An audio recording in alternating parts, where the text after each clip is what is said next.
kan náà àwọn tó ní mọ̀lúdì dá ó sì ní kí ló ṣẹlẹ̀ ó ní ṣe bí àwọn Yahudi àwọn ni wọ́n sàn gba àwẹ̀ Àṣúrà ńgbà nábì rí pọ́dà kọ̀ gbá ni kílà ẹ̀tọ́ ọ̀là àwọn Yahudi lọ́la Àṣúrà Ànábì sì di gbé dáadáa ni Ànábì náà nígbà ó ní kí mùsùlùmí mọ́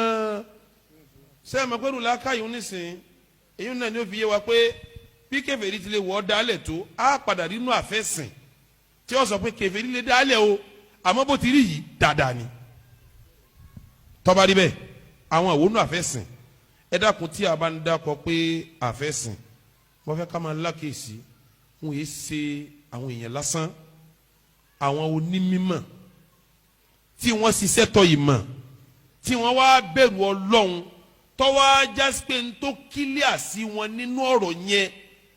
ni wọ́n ń sọ àwọn lèmi ń sọ o mi ì sọ àwọn àfọ oníbẹ̀ẹ́nu nífẹ̀ẹ́nu mi ì sì sọ àwọn àfọ àti màá wò tó nǹkan tí n bá bẹ̀rẹ̀ sí dákọ̀ àwọn àfọ yẹn ẹ rí i pé wọ́n yìí ṣe àfọ tó fúyẹ́ àwọn àfọ tá à ń ka tíra àwọn dòní tá à ń pè láàfọ àwa dòní ń bẹ́nu wọn tó ní kẹfẹ́ yìí ló wú dálẹ̀ ń ẹ fi yìí lẹ̀ ná àmì léyìí tí wọ́n dálẹ̀ yìí o dáadáa ni ó yà á máa ṣe nínú àwọn àfọ tó wú bẹ́ẹ̀ òun ni àfọ àwa Abul Khattab Umar al-Kalbi òun la kọ́kọ́ àfẹ́sìn tọkọ ṣe tírà lẹ́yìn pé mọ̀lúdi o dáadáa ní ẹja máa ṣe tírà tó ṣe ń jọ náà ó ní al-mawl ó ní taqriru al-mawlidi nabawi ash-sharif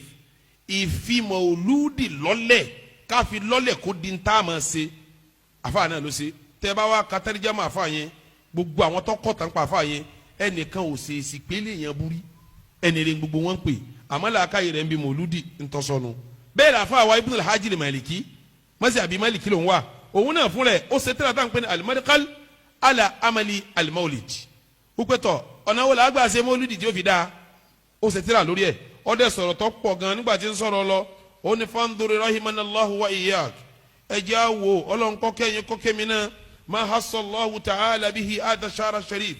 ọlá yìí má pọ̀tọ́lọ́ ń ṣe fóṣù tá a wà yìí wa yawmal ithnain ìjọ mọ́ndé tí wọ́n bí ànábì yọ ọlá ni Allah tara abẹ́yìn orí ni anna sawma hadha al-yawm àwẹ̀tá ànábì ní a máa gbà fi fadlun azim ọlá ni li annahu sallallahu alayhi wa sallam ulida fi torí pé ní oṣù ni wọ́n bí ànábì wa Muhammad fàlà hada bá ànábì tí ní a máa gbà wẹ̀ yìí tí wọ́n bí ànábì ní oṣù yìí yambagi idha dahala hada sharul karim bí oṣù yìí bá fi lè wọlé an yukarrama a kún oṣù yìí lé wa yu'azzama a gbẹtóbi wa yuhtarama a fún lọ́wọ́ alayhi tirama layiqa bi ọ̀wọ̀ tọ́tọ́ sí sẹ́yìn pé ibi tí ń gbègbè lọ níbi ká ṣe mọ̀lúdì ọ̀padà lámọ́lẹ̀ o níbi ọwọ́ ẹ̀yìn tí ì láǹfààní àti kárí bẹ́ẹ̀ nínú àwọn afá wa pàfàràmọ́ mọ̀lúdì mi ní lè ka ogun ẹ̀ tán afá wa gbà tọkọ Ìmáàmù Nawawi ń kéwú àfa wa tá n pè ní àfa wa Abu Shama òun là àfa Ìmáàmù Nawawi nígbà tó ń fẹ́ sọ̀rọ̀ ó ní wa min ahsan mabtuda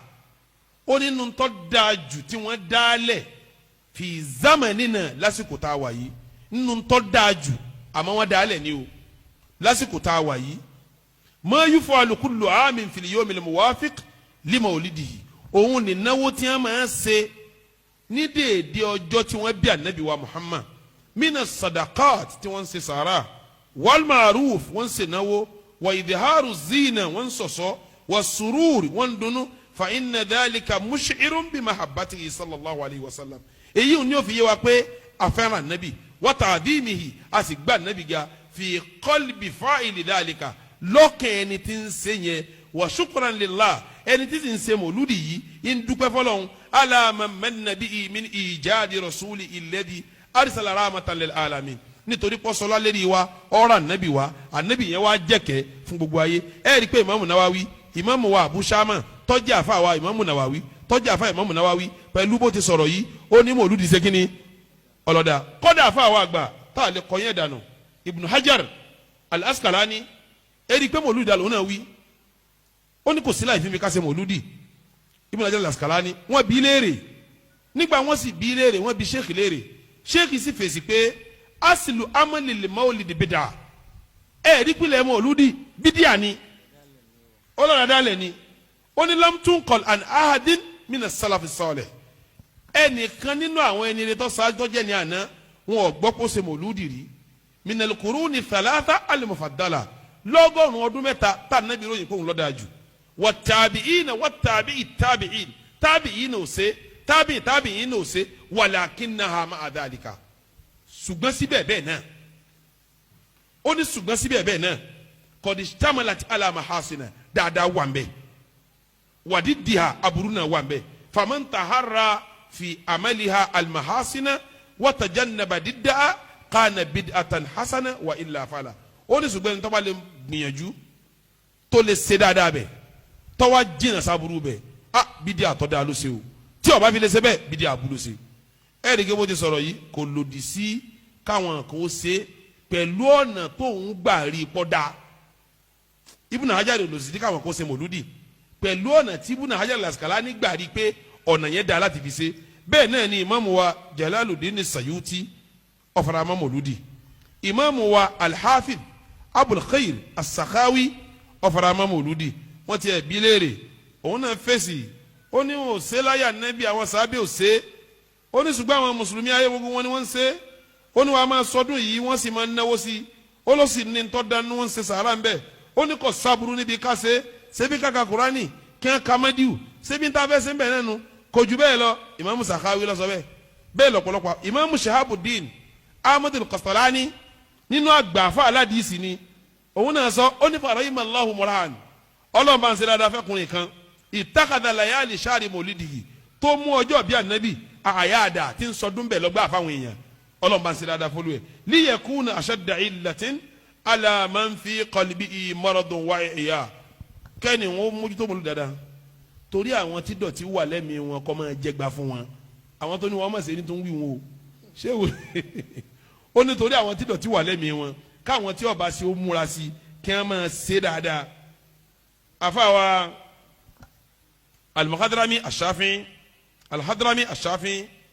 ńgbà tó ń fẹ́ sọ̀rọ̀ ó nà farama mazhabi Shafi'i ló wà ó ní fahakikum bi yawmin kana fi wujudi al-Mustafa an yuttakhadha ida ó ní kò sí ntọ́ da tó péjọ wọn bí ànábì ká máa sọdún ká máa sènáwó ńbẹ kò sí ntọ́ da tó